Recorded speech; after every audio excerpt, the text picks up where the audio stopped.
are in the private sector. Public sector is shrinking. Public sector facing and it is facing a existential problem. Except in southern states, the nowhere it is being allowed to function. Even in Haryana, the road already privatized, the route privatized. Where there is some sort of semblance of a public transport system, in Haryana, Punjab, they are now innovated different ways to privatize or dismantle the existing public sector system. Public sector transport system, which is a very vital for the Indian rural folk to connect them to the urban market. It has got added value in the life of the people, in the life of the masses. Now government attacking that system also. Another one area where transport workers are concentrated is in the peripheral decentralized transport system. From e-rickshaw to auto rickshaw to the taxi to a heavy vehicle, goods transport, all put together. Not only the passenger traffic, as well as in the good transport also. The huge burgeoning every day number of vehicle, number of personnel involved in the transport sector is getting increased. This government is more insensitive. They are not looking, they are not sympathetic. That is why they are criminalizing your accidental the issue also. That way, all transport workers across the country, they were in the unison to oppose that amendment. Now it is still hanging in the balance. It is a Damocles squad. At any time it may be notified. They are put on hold, but put on abeyance.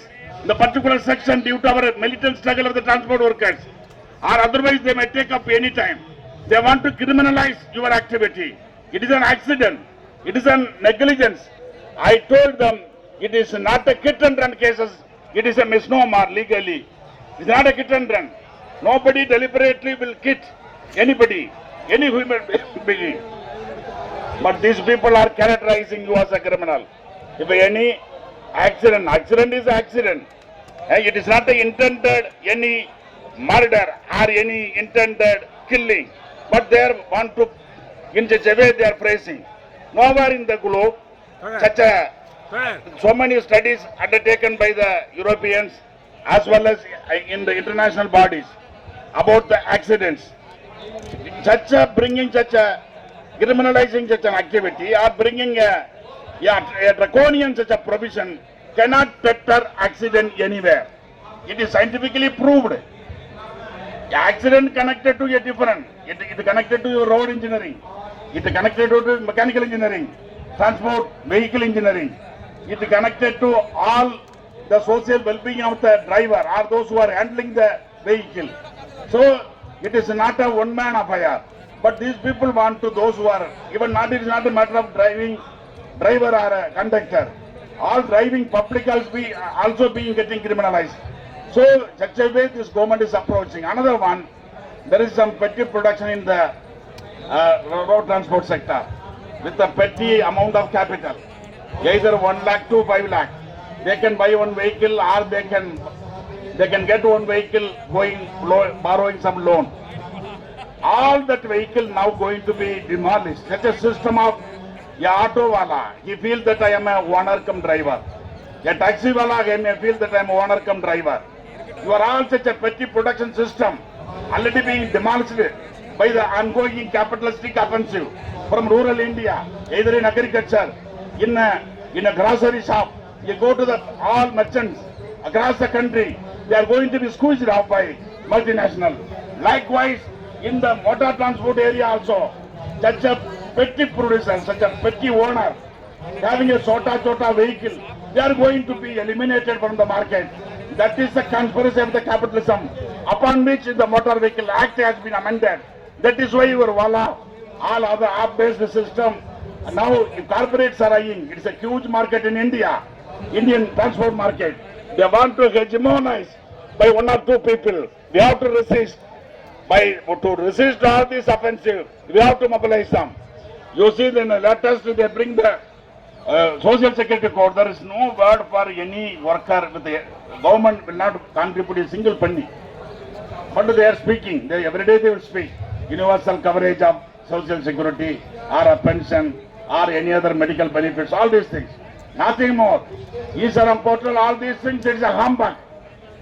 They want to deceive the people by coinaging some slogans. It does not work at all. That is why we are demanding a social security, a decent to have a decent life, both during the course of their in the duty or in the after retirement. They should have some sort of social security.